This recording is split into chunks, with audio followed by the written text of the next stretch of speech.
Here we are again. How are you doing? I'm checking in with you.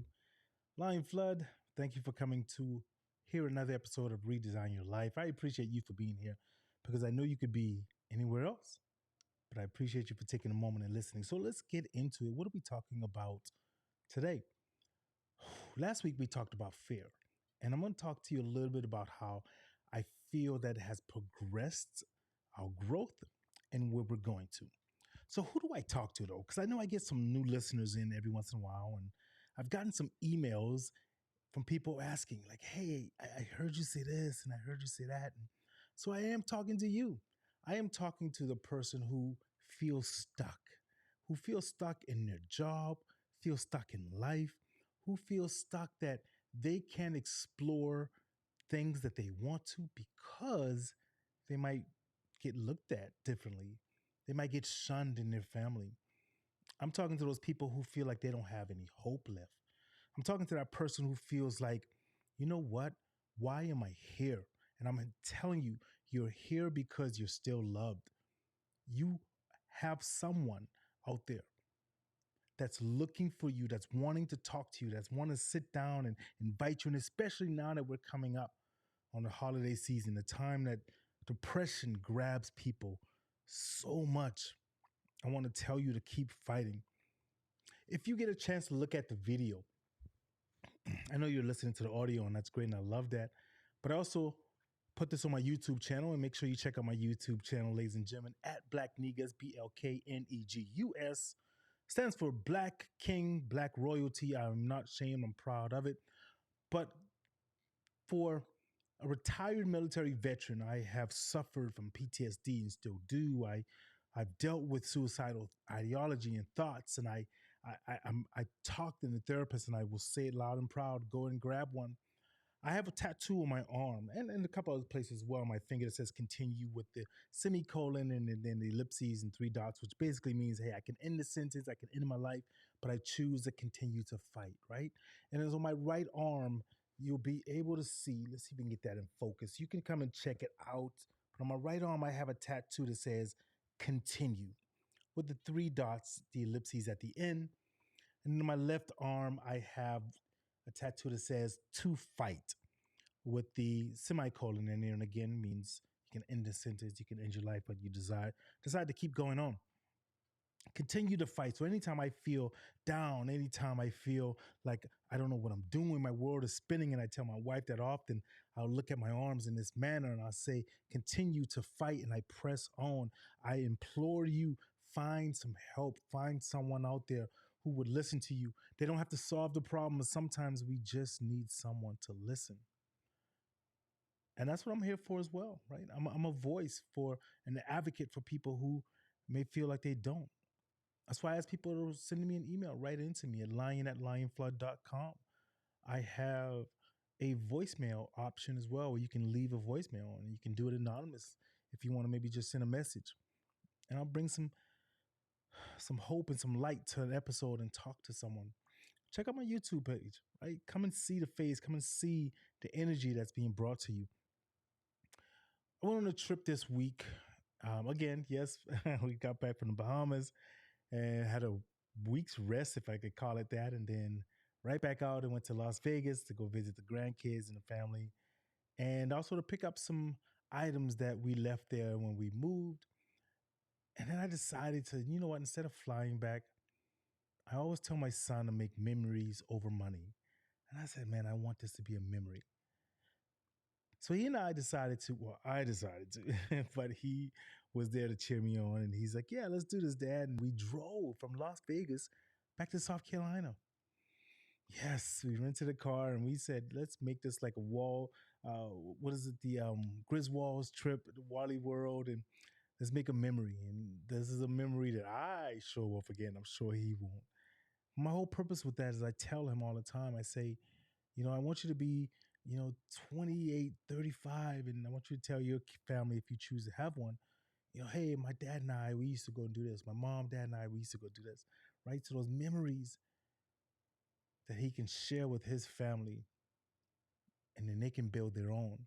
And I tell them traditions are nothing that's asked for, but the ones who passed on are asking you to continue to do it right. Make your own tradition. Just because this is ours, maybe you adapt it. You're not beholden to say, well, I have to do this because my ancestors did that. Technology changed, so we don't have to, only look at the papers anymore. Right? We can look at something else.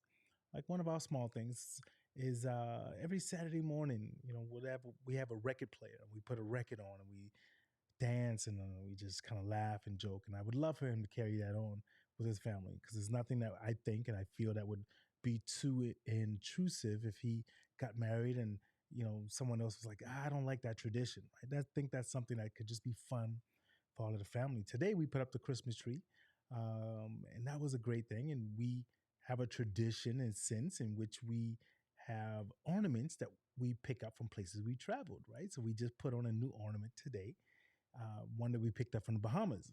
So that's a cool thing. And each one of us gets to put that ornament on for where we picked it up from, right? So in our travels, we pick those up. And then I collect license plates when we travel to those places, the souvenir kind. But if you have the real kind, I'll take those as well. So I'm looking for a few more states. So send me a message and we can maybe negotiate and get something done there. But, again, I want you to understand that fear is something that it can be a powerful motivating factor as well. I was afraid to take the trip with him. I really was because I did not want to look different in his eyes. Right? And I said, he sees me in one manner, and that's because I'm on business and I'm doing this and I'm teaching him and I'm showing him some things. And now it's just he and I. There's no laptop, there's no computer. I took time off. I said, I'm not dealing with business. I'm not uh, logging on and checking out the emails and anything like that. My wife and I did that on a Bahama trip, but he and I never got to do that. And so when it was a time for just he and I did. I said, now it's just I'm faced with who I am. Right? He gets to see the real me stripped down to the core, not focus on business, not focus on anything except 8 to 10 hours driving a day with he and I asking questions over and over again. Dad, what's this? Dad, how do you do that? And now I've got to sit there and be in dad mode, right? But it was refreshing, and I got to learn him a lot more, and hopefully he got to learn more of me. But it was so refreshing and eye opening that I loved it. I did because it just reminds me that at our core in our lives, we get to choose and be what we want, decide, and enjoy those moments and enjoy those fears and embrace it. You know, I remember hearing one time someone say that people will work harder out of the fear of losing something than they will out of the fear of reward. And what does that mean? Someone will work harder because they're about to lose their job instead of working harder to make their job for themselves better, right? Make their side hustle, to make their career change. I posted something on my social media today and it got us some great response. And I'm going to see if I can find it really quick because I want to make sure I read it basically verbatim and ensure that you can understand what I'm saying there a little bit more. There it is. Yes. So it says workers who stay loyal to their job are paid 50% less over their lifetime compared to those who switch jobs every 2 to 3 years. Because loyalty is not rewarded. We think so because society has told you that. Our ancestors, my grandparents, their grandparents, you're supposed to stay with the same job, get that gold watch at the end, and then you're good to go. And now, not to jump into the political scene, they're trying to take away Social Security, take away Medicare, all of that stuff. And that stuff you've worked and earned for, right? Loyalty is not rewarded like that. A company can care less. You are a number to them. I say it all the time to all my students who are in my coaching class. You have got to make the work for you that you want in life. Leave a legacy for your downline, right? Don't worry about if they see me quit, then they're going to want to quit. This generation here has decided they're going to live life for them. They're not worried about the stress of jobs and like we were, right? They decided like they have something called quiet quitting. They quiet quit and they're out. You need to do it for yourself. We're planning next vacation. We're taking him, I think, up to like DC to see the Capitol and all that kind of stuff like that. And we want to and put that kind of thought process in his mind that it's okay to live. I want to live while I'm alive. I want to enjoy these moments. We never know when it's going to happen, right? I want you to redesign your life. And while you're at the process of redesigning your life, big shout out to one of my big partners and sponsors there, Pier One. Thank you so much. So start to redesign your home as well with Pier One. Make sure you check out the offer that we have on our website, lionfly.com/Pier One. Make sure you let them know I sent you there, and there's a discount there on the webpage as well. So I want to kind of bring this to a close here to let you know that you have permission to decide to do something different than what you were told you had to do. You don't have to take the Christmas tree down X amount of days after Christmas. You can leave it up if you want. You can leave your Christmas tree up year round if looking at that Christmas tree makes you happy. You can take it down 3 days mm, after Christmas. It is your choice. Do what makes you happy. Smile while you can. Live, love while you can. Work for yourself and not get into this phase of I got to work 8 to 10 hours for this job that will replace me in a heartbeat. If they're not giving you that promotion, if they're passing you by, start to look for another place they're gonna more than likely give you more money than you're making now. That's why most people do it. I understand people say about the benefits. Now, that's something you have to look into your soul and see if it works for you and your family. I'm not telling you to do it. So please don't write in saying, Lion told me to leave my job. No, I'm telling you it's okay to if that's what you choose and what you plan to do. I need you to understand um, that what you want in life is okay. I told you an analogy of the food item a while back, right? About somebody blowing on the food. I think it was episode 79, I think. And you deciding if you're going to eat it or not. And then I said, well, what if they blew in a birthday cake? And you're like, oh, I'd eat that, right? Society told you it's okay to do it. So do it, right? No, do what you choose to do. You know, we are pushing and working towards a goal, and we're taking a step back and we're doing financial diets and everything as we call it. But we have one thing in mind, and then we're pushing for that so that we can enjoy those years when we're in our gray hair stages and just live life and sit on the beach and not worry about much, right? And that's what we're doing. And one of those ways that I'm doing it right now, I got to put my sales hat on right now, is I've opened up. Finally, we're doing a major launch in January, but we're doing soft launches right now, and we have 50 new students that just joined up. So it's absolutely great.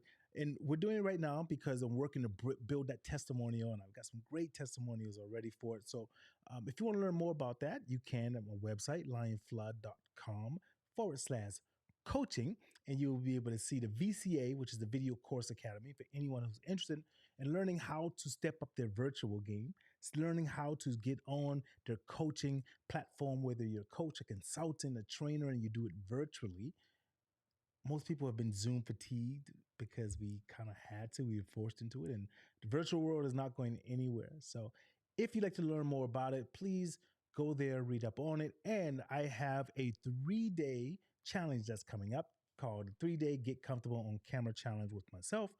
And it's basically just getting you ready to get comfortable on camera so that you can deliver the content the way you want, right? It's a private group in the Facebook, and we're going to be training and going over everything. You get an assignment every day, but you're going to leave with the tools that's going to help you to feel more confident to have your content and videos filmed and be on screen. And who is this designed for? It's really designed for someone who's afraid to get on camera. They never have. They just kind of like public speaking.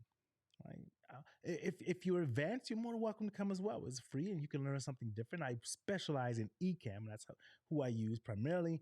And every time I get on screen, I get the compliments from it, and people join because they see the results, right? So come on down and get that. The link will be in the show notes, and I sincerely appreciate you for coming to listening to me.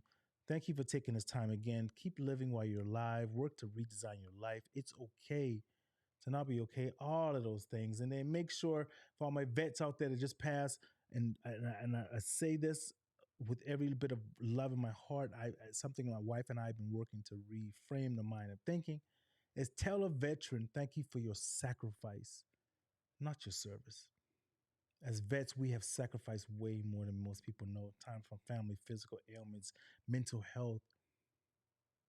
Tell a veteran thank you for your sacrifice and watch the look on their face when you do it versus saying thank you for your service.